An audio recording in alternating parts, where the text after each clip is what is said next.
de tout ce mouvement, depuis la création des classes de mer jusqu'à aujourd'hui, peut-être le fait que le Finistère est le département le mieux structuré en matière d'encadrement des activités nautiques et d'aide à l'ensemble de la filière nautique. Alors, on aura l'occasion d'y revenir tout à l'heure. À sa droite, Bertrand de Broc. Bertrand, bonjour. Bertrand, dont le bateau est ici à Douarnenez. Le bateau s'appelle Votre nom autour du monde. Et Bertrand propose à tous ceux qui le souhaitent de devenir souscripteur à raison de 50 € pour avoir son nom sur le bateau et devenir sponsor autour du monde. André Linard, toi, qui a été longtemps rédacteur au Chasse-Marée et en même temps aussi longtemps permanent d'Edlénan.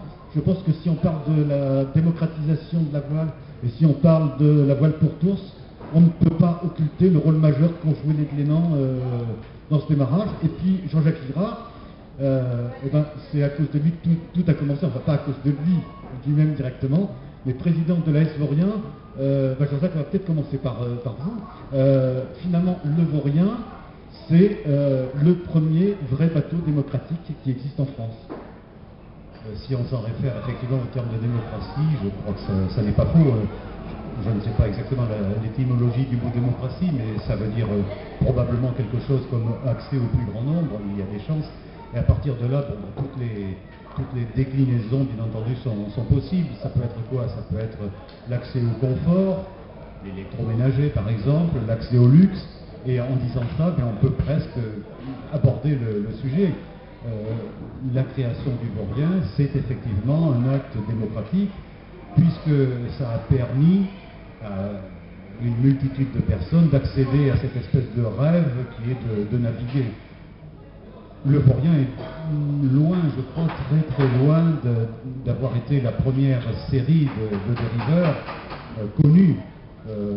C'est tout au plus la première série dont on a parlé comme étant une série abordable sur le plan financier et en termes de navigation. Un exemple, au sortir de la guerre, donc c'est un bateau qui s'est présenté comme étant très peu cher, puisque le leitmotiv de son architecte, Jean-Jacques Herbulot, c'était de dire que ce bateau allait coûter le prix de 2 bicyclettes. C'est assez amusant comme définition.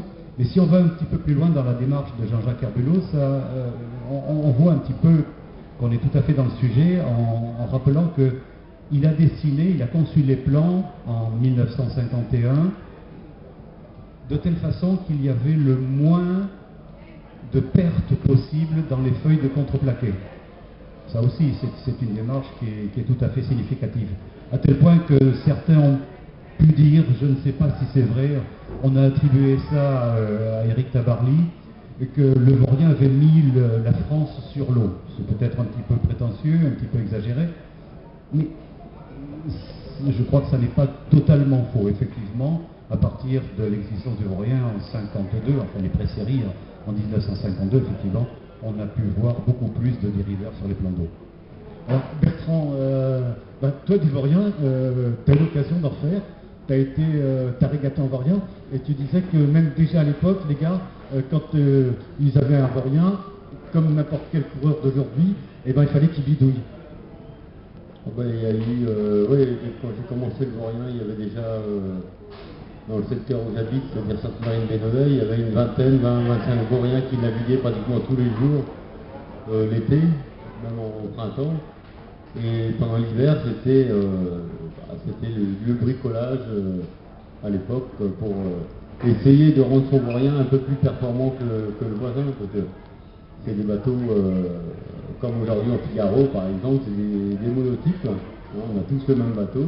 Après il s'est créé une autre variété de Vauriens en plastique, mais au départ tous les Vauriens, moi je connaissais bien le Craft, parce qu'ils étaient construits à Belleville. Ouais, il y avait dans les crafts, il y avait deux variétés de bateaux, les bateaux un peu plus performants, avec des listons creux et les autres plats, donc il y avait des petits détails qui faisaient aussi la différence sur l'eau. Donc il y avait le poids des bateaux qui était réglementé, mais après il y en avait même qui allaient jusqu'à faire déformer leur bateau l'hiver en mettant des criques de voiture entre le siège et le fond des bateaux. Voilà. Donc déjà, quand on voulait gagner plus facilement, il fallait déjà mettre sa petite touche sur le bateau. André Linard, le Vaurien, ça a été aussi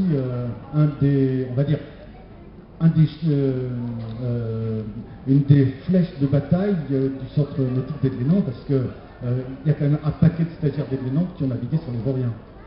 Oui, sans aucun doute, d'autant que le Vaurien, son origine, sa matrice, ça a été le centre d'Aiglénan, qui ne s'appelle pas encore comme ça à l'époque d'ailleurs.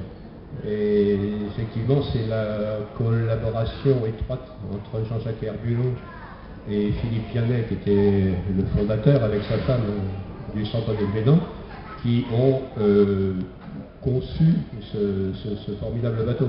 Alors, c'est vrai qu'on a connu au Glénan une époque où toutes les bases étaient équipées de Vauriens.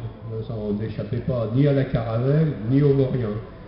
Et ça a été plus que les Glénans, parce que les autres écoles, mais je pense que Michel il en parlera mieux que moi, beaucoup d'écoles de voile qui ont essaimé dans ces années, milieu des années 50 et après, l'UNF égale l'Union nautique française, qu'il ne faut pas négliger, qui avait aussi sa part dans l'ouverture, la démocratisation de la plaisance. Les bateaux qui servaient, c'était les Vauriens et les Caravelles. Hein. Ça c'était vraiment. Et ce que vous dites, si Tavary a dit que c'était ça qu'avait mis la France sur l'eau, c'est certainement pas complètement faux. Hein. Alors, Michel, le mouvement nautique, on va dire finistérien, il a plusieurs origines. Notamment, il y a en tout cas un creuset qui est le mouvement d'éducation populaire, les classes de mer. Il y a quand même une connexion avec les Glénans, ne serait-ce que dans l'esprit des choses. Ça démarre comment, cette histoire-là? Alors, ça démarre un peu dans la foulée, disons, de l'expérience des Glénans, parce qu'à la fois, il existait déjà sur le littoral finistérien quelques clubs, et un certain nombre de pratiquants de la mer, on va dire, ont découvert cette forme de démocratisation et l'ont bien évidemment utilisée pour procéder au développement d'autres structures qui ont été pour moi l'avènement des premières écoles de voile du littoral dans les années 50. Et comme tu le soulignais, nombre d'enseignants et des gens tournés vers l'éducation ont été les porteurs des premiers projets qui ont donné les centres nautiques connus, Rose-Brignoux, Moulin-Mer, l'île Tudy, Douarnenez aussi, et d'autres sur le littoral finistérien. C'est l'époque qui a suivi, les années 50. Avec une première structuration départementale en 61 qui s'appelait l'UDNF, l'Union pour le développement du nautisme dans le Finistère, qui a été suivie quelques années plus tard par les premières classes de mer qu'avait lancé Jacques Carroise au centre nautique de Moulin-Mer. Donc on s'aventurait vers une autre dimension de la démocratisation de la voile qui était la pratique dans le cadre scolaire. Donc c'est bien dans la foulée de ces années-là qu'on a vu bien entendu fleurir tout doucement les premiers centres nautiques finistériens qui eux-mêmes, à l'exemple des Glénans et d'autres, avaient été équipés essentiellement de Vauriens, de Caravelles et de quelques bateaux un peu plus lourds pour certains. Et l'activité s'est développée à partir de ces structures-là. Alors, moi j'ai une question.